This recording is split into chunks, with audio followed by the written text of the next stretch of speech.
Howdy folks, it is 11:40 a.m. Central Standard Time on April the 24th, 2022. Hope our creators keeping you well and safe wherever you are in the world. Please make sure to hit that like button and share this across other platforms so we can bring awareness to what is going on out in our solar system. And please subscribe if you're new. Make sure to hit that notification bell in case of any future critical updates that we might possibly have. We're currently looking at our solar flare activity over the past 3 days. We are at spaceweatherlive.com, and as we can see, over the past couple days, it's actually been relatively quiet. We had a small C flare around 4:10 UTC time, and then right here about 9 a.m. looks like we had a pretty long duration C flare. Looks like it peaked about a C2.6. That's about as high as it got. So it wasn't a really major one, but it was kind of a long duration event, so we might have had some plasma with it. We'll have to go and give that a check-see.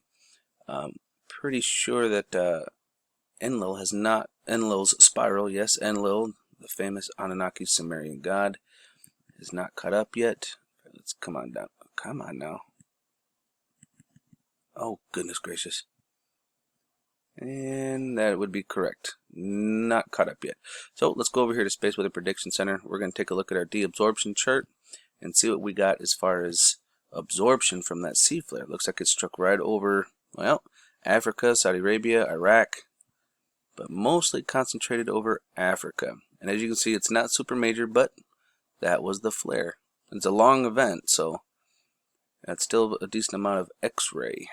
And here we can see our actual KP index. We are down at currently at a 1. We were at a 2, and then we did have a couple little pops of a KP4. Nothing major to worry about with that.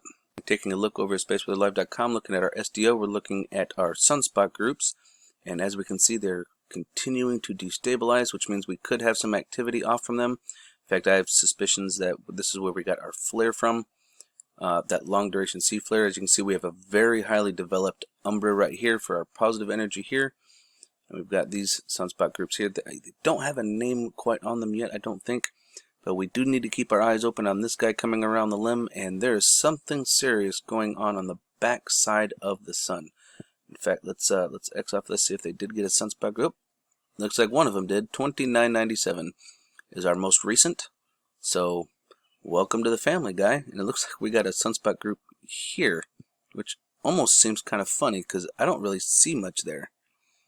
But whatever. And as we take a look at our HDMI, we will difference, excuse me. This is 193 on our SDO, and we can currently see that we can obviously see the nice arcs coming up here. But right over here, the reason we need to watch the sunspot group, we're going to see an eruption come over here, and we're going to see something lift right up. See that? That's coming on the backside, but that's not the one I'm talking about. It's coming up right here. See that? Whoosh. That we need to watch out for that one. That's coming around the limb at us. So eyes open.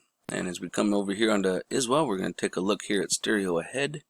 First, let's zoom in just a little bit here, and let's see if we got something coming towards us. This dates all the way back to the 23rd, which is yesterday, but let's kind of pick up from yesterday. Ooh, we got a little something right here. And let's see what else we got. Oh, lots of little buggers around there flying. Oh, hey, right in our face. There's one here and one here. Looks like he's going that way, and almost like this right here is the propulsion coming out of the back end right here. Like it's kind of got this little V shape and something's coming out. This guy's kind of different though. I haven't seen one like that before. Very interesting. Whoa. Looks like we got our battle formation of 3 here, and it looks like this one or two of them is heading out. Heck, that could be a couple missiles or something. I don't know. I couldn't tell you what that is. Not in these kinds of conditions. Oh, look at the back. That is a huge backside eruption. And that is from today, folks. UTC time. Wait a minute.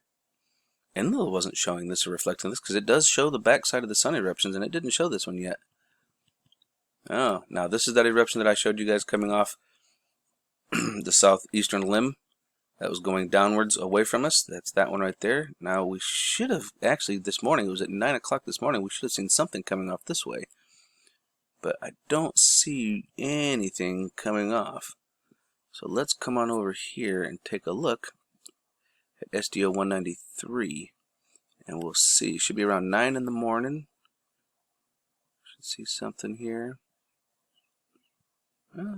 Nope, there it is. Okay, it was around 11, between 10 and 11. That's when we actually see the eruption right here. Zoom in a little bit more. We can see that there was a little filament snap, just a little toss. Nothing super major. And we can see the activity also going on around here. So actually, I believe this flare here might have kind of done a chain reaction, had this go off and then made this one go off. If we follow it, check the limb over here, we'll see the eruption going here. Boom, and then this starts to go, and then that went. Yep, so that was a chain reaction event. And you can see that it did flip a little something out. Not much, most of it got recaptured, it looks like. But there was a teeny release. And even if it does impact the Earth, it's nothing major whatsoever. And just to double check, we're going to check it out here on our 304, and we are going to look for the filament release on here. Oop, sorry about that. And let's, oh, look at this. We can definitely see the plasma coming off of that eruption there that we saw earlier. Yeah.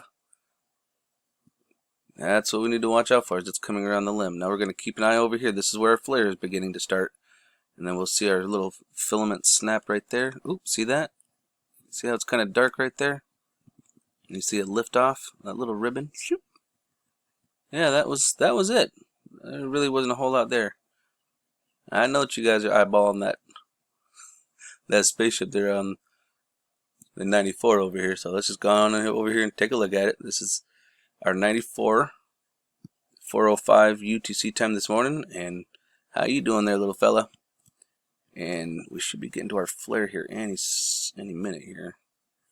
And this would be the flare right there. Oh, look at that guy, a little guy right there, whizzing by right as this is flaring. See him right over here? Right there, on the back side of the sun this time. But he was still able to be visible. And we got our little teeny little filament fling, about the best I can call it. And that's about all that we got out of that, folks. So that's actually pretty good. No complaints there. Just to keep everybody up to date, though, we do have some planetary alignments coming on. And we're going to have a conjunction between Jupiter and Venus. I don't know why it shows Neptune here. Maybe Neptune's way in the background, but we're going to have a conjunction between Jupiter and Venus. So here we're looking at the 24th, and you can see the planetary alignments, and this right here is the moon. And the moon actually works its way down this way. Now, instead of showing you every single day the moon's position, I went from here to showing us the 29th, where it's even closer to the conjunction, and the 30th, which is when it is going to be in its conjunction stage. It'll be between the 30th and the 1st. So it's right during that time that it will actually have its conjunction and the planetary alignment happens. So, fun stuff. Lots of energy is going to be coming through, that's for sure. And this is a look at our Schumann that we're having for today. We're actually at a power of 9, so we are actually within normal range, according to our Russian model. And as we look over at our Italian model, we can see that right around noon UTC time, we did have some form of activity, some little bit here. Geophones do have little pings going on them. Let's go ahead and scroll on up here and take a look at our electromagnetic field. We've got a teeny bit of activity right around the same time. So I'm not sure what happened there, but either way, things are looking in pretty normal conditions, folks. So just remember, keep your eyes open. No fear. And love is the only way forward. Solar Wolf out.